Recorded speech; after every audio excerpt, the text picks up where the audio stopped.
ነዋሪነቱ በእንግሊዝ የሆነ ናይጄሪያዊ ግለሰብ ሚስቱን የሚስቱን እናትና የሚስቱን እህት በማስረገዙ በእንግሊዝ ፖሊስ በቁጥጥር ስር ውሏል። ናይጄሪያዊ ግለሰብ ሚስቱን የሚስቱን እናትና የሚስቱን ታናሽ እህት ማስረገዙንና ክብረ ወሰን ለመስበር ያደረገው ድርጊት መሆኑን መናገሩን ተከትሎ በዩናይትድ ኪንግደም ፖሊስ በቁጥጥር ስር ሊውልም ችሏል። ይህንኑ መረጃ ናሽናል ዌብስ በተሰኘ ገጽ ላይ ከተጋራ በኋላ በከፍተኛ ሁኔታ መሰራጨቱን ተከትሎ የእንግሊዝ ፖሊስ ሰውየውን በቁጥጥር ስር አውሎታል። ሰውየውና እንዲሁም ደግሞ የሚስቱ እናት ሚስቱና የሚስቱ እህት በዛው በእንግሊዝ ሀገርም ነዋሪ ናቸው። እውነቴን ነው የምላችሁ ወገኖቼ፣ ይሄ የመከነ የተሰለበ የደነቆረ ትውልድ እያለ ይህች ሀገር እቺን ታክል ችግሯ አይቀርፍላት። እቺን ታክል ነው የምላችሁ። እንግዲህ ይህችን ሀገርና ይህንን ህዝብ ከግፍ አገዛዝ ነፃ የማውጣት ግዴታና ኃላፊነት የነበረበት ይሄ የምታዩት ትውልድ ነው። እንግዲህ የምታዩት ይሄ የብዙ ትላልቅ ሰዎች ሐሳብ ነውና እንዲህ ለሚሏችሁ ትላልቅ ሰዎች ታያሳያቸው። ይሄ ሁሉ ጋሺ መጽሐፍ ቅዱስ ሰው የዘራውን ነው የሚያጭደው ይላል። እርሱና የእርሱ ትውልድ የዘራችሁትን ነው እያጨዳችሁ ያላችሁት። ለዚህ ትውልድ ምንም ያላረጋችሁለት በመከነ የትምህርት ስርዓት ውስጥ ሲያልፍ ወደ ባህል በሀገር ስትኖረው ፖለቲካና ኮረንቲ በሩቁ ነው ሲባል የዛኔ እናንተው ነበራችሁ። እናንተው ናችሁ እንዲያት ሀገር ያስረከባችሁት። አሁን ላይ ከየት እንዲያመጣው ነው ታዲያ ይሄውና ዘለፋና ስድብ? ደግሞ የወጣቱ እኮ ሞክሯል እኮ ያቀሙል አይደል እንዴ? 97 ላይ ምንድነው የተፈጠረው? 2009 ላይ አሁን ያለው መንግስት ሲመጣ በማን ተከሻ ላይ ነው የመጣው? በእርሶና እርሶን በመሳሰሉ ሰዎች አይደለም። ወጣቱ ነበር አይደል እንዴ ወጥቶ ከአለፈው መንግስት ጋር ለፊት ሲጋጠም የነበረው? ተዚህ ወጣል የሬቻ ጊዜ ምናምን ማን ነው በብዛት የነበረው? ሞክሯል እኮ ይሄ ትውልድ። ይሄ ስድብና ዘለፋ አይገባውም ነበር። አስቴር ምን ትላለች? ራሱ በድሎ ራሱ አለቀሰ ትላለች። ይሄም ለእናንተው ትውልድ ነው፣ ለእርሱና ለእርሱ ትውልድ። የዛኔ በሰባዎቹ ምናምን ፈረንጅ ያመጣውን ያልተጣራ ሐሳብ እናለን ተገብራለን ብላችሁ አይደለም የሀገሪቷ የነበራትን እሴትና ባህል ረጋግጣችሁ ከኛ ሀገር ኮንቴክስት ጋር የማይገጥም ነገር ለመግጠም ስትሞክሩ ስንት ሰው ነው ያለቀው? 17 ዓመት ሙሉ ሀገሪቷ በጦርነት ውስጥ ያለፈችው፣ ከዛም በኋላ ኤርትራ ተገንጥላ ሀገሪቷ ወደ ባልባ የሆነችው በእርሱና በእርሱ ትውልድ ምክንያት እኮ ነው። የዛኔ አፄ ኃይለ ሥላሴ ሲወርዱ ሀገሪቷ የነበሯት ጭንቅላቶች እንዳለ 50 ምናምን ሰው ነው 80 ምናምን ሰው ሲገደል ገዳዮቹ የእርሱ ትውልዶች ነበሩ እኮ። ምንም አይነት የአመራር ክህሎት የነበረው አንድ 10 አለቃ እኮ ፕሬዝዳንት የነበረው እኮ በእርሱና በእርሱ ትውልድ ጊዜ እኮ ነው። እና እንደ ትልቅነቱት ለትውልዱ መጸለይ፣ ለትውልዱ መጨነቅ፣ ትውልዱን መምከር፣ እንዴት እናድርግ ማለት ሲገባውት ጭራሽ እዚህ ጋር ወጥተው ደደብ ደንቆሮ ምን እያሉ ይዛለፋሉ።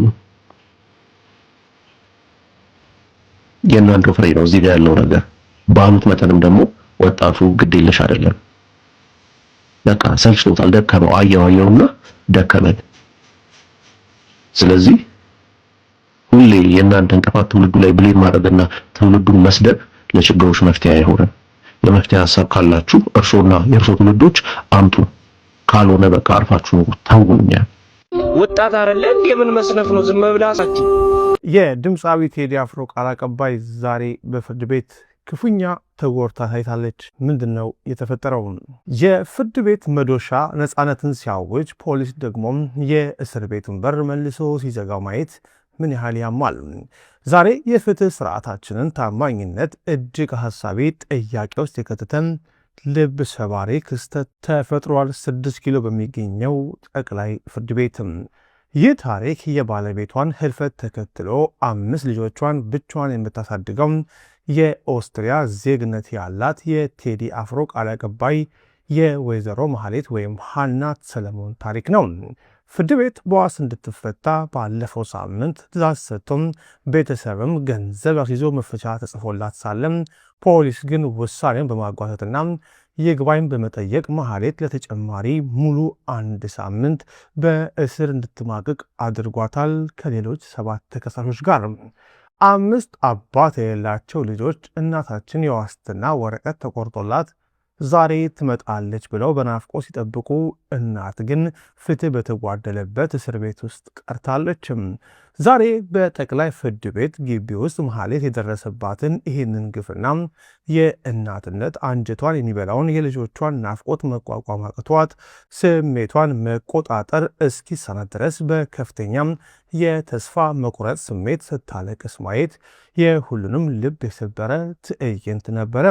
አብረዋት ያሉ እስረኞች አጠገቧ በመሆን ሊያጽናኗት ቢሞክሩም የእናትነትን አንጀት የሚያብስ ቃል ግን አልነበረም። የዋስትና መብት ሕገ መንግሥታዊ መብት ሆኖ ሳለ ፖሊስ ይግባኝን እንደ ማሰቃያ ስልት መጠቀሙ ትልቅ አደጋ ነው ይላሉ የሕግ ባለሙያዎች። የፍትህ ስርዓቱ አባት ያጡ 5 ሕፃናትን እናታቸውን ነጥቆ ለእንግልት ሲዳርግ በእውነት ሕግ ለማንና ለምን ቆመን? የቴዲ አፍሮ የቅርብ ሰዎች ዛሬ ጠቅላይ ፍርድ ቤት ቀርበው ጠቅላይ ፍርድ ቤቱም መዝገቡን ለመመልከት ለሚቀጥለው ሳምንት ቀጠሮ ሰጥቷቸዋል። የዛሬ ፍርድ ቤት ውሎ በእጅጉ ነው የሚደንቅም የሚገርምም ነበረ። እሺ ክሱ ይነበብ እስኪ ሲባል ምን ቢባል ጥሩ ነው? አንደኛ ያልተደራጀ ምንም አይነት ያልተደራጀ ክስ ነው፣ በጅምር ነው ያለው ብሎ በእርግጥ አስደማሚና አስደናቂ ጊዜ ነበረ። ዳኛው እንኳን እስኪገረም ድረስ ፌዴራል ፖሊስን ተቋም ዝቅ የሚያደርግ ነገር እንዴት ትሰራላችሁ ተብሎ እስኪገሰጽ ድረስ ነበረ። እዛ የነበራችሁ ስላያችሁ ብዙ ማውራት አልፈልግም፣ ምክንያቱም አቤል አቡናን ስለሚወደው ጆን ከቨር ይሰራለታል የሚልም ኢምፕሊኬሽን ስላለ አልፈልግም። ለማንኛውም የነበራችሁ አላችሁ። ለሐሙስ 8 ሰዓት ተቀጥሯል። ለሐሙስ 8 ሰዓት አብዛኞቻችሁ መታችሁ መስማት ማየት ትችላላችሁ። ክሱ እሱ ጸሎቱ አይሰማለትም ብሎኛል። ከክሶቹ ውስጥ ማለት ነው አንዱ ጸሎቱ አይሰማለትም ብሎ ተሳድቧል። ስሜን አጥፍቷል። ጸሎትን አይሰማም ብሎኛል ብሎ ክስ አለ እንዴ ወዳጆች? እና አልተደራጀም። አሁን ምን ላውራችሁ? አልተደራጀም ብሎ መርማሪው ለራሱ ግራን ተጋብቶ ራሱ ዳኛው ራሱ በጣም ብቻ የሚገርም ጊዜ ነበረ። ለሐሙሱ ሰዓት አደራጅታችሁ ነው፣ ሳታደራጁ እንዴት ታስራላችሁ? እንዴት ፌዴራል ፖሊስን ያክል ነገር ዝቅ ታደርጋላችሁ ነው የተባለው። መንግስት ነው ብላችሁ በጣም ቃው የምትሉ እነዚህን ሐሰተኞቹን ንጹሕ ለማድረግ የምትሄዱበት መንገድ ብዙዎቻችሁ፣ በእርግጥ እኔ ምንም አልላችሁም፣ ከታዘብኳችሁ ቆይቻለሁ። እግዚአብሔር ግን ይመልከታችሁ። እግዚአብሔር ይመልከት። ይህንን ስለ የኢትዮጵያን ሕዝብ አይደለም፣ ኦርቶዶክሳውያን፣ ሌሎች መጠራጠር ትችላላችሁ። ግን አሁንም ማስረግጬ ልንገራችሁ፣ መንግስት ፈጽሞ አቤል አቡናን አልከሰሰውም።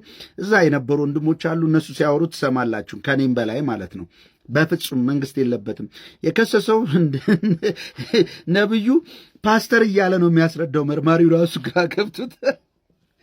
ግራ ገብቶታል።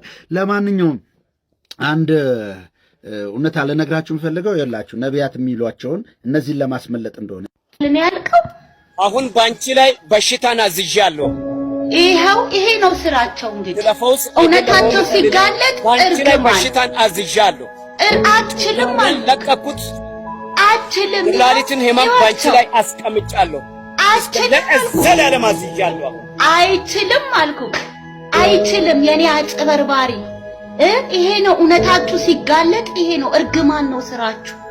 አንተ ስፔሻሊስት ዶክተር ነህ፣ የመንደር ዶክተር ነህ ነው ወይስ ወንጌል ሰብካለሁ ብለህ ነው ፕሮፌት አክሊሉ ብለህ አንተ ከነ ባልደረባክ የመጣኸው ነው የምልህ?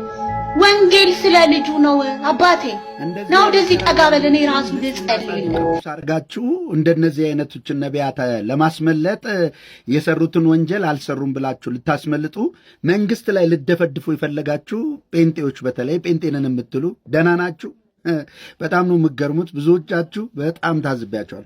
እንግዲህ እንደዚህ ናቸው። አያችሁ፣ ፍሬያቸው እንደዚህ ነው። አሁን እንዳያችሁት እርግማን ምናምን በእርግማንም ቢካል ካልሰራላቸው በመሳሪያ ካልሆነ አፍነው ማፈን ላይ መንግስት ደርሶ ካዳነ፣ ካልሆነ ደግሞ ጸሎት አይሰማም ብሎ ሰድቦኛል ብሎ ስም አጥፍቷል ብለው ይከሰዋል።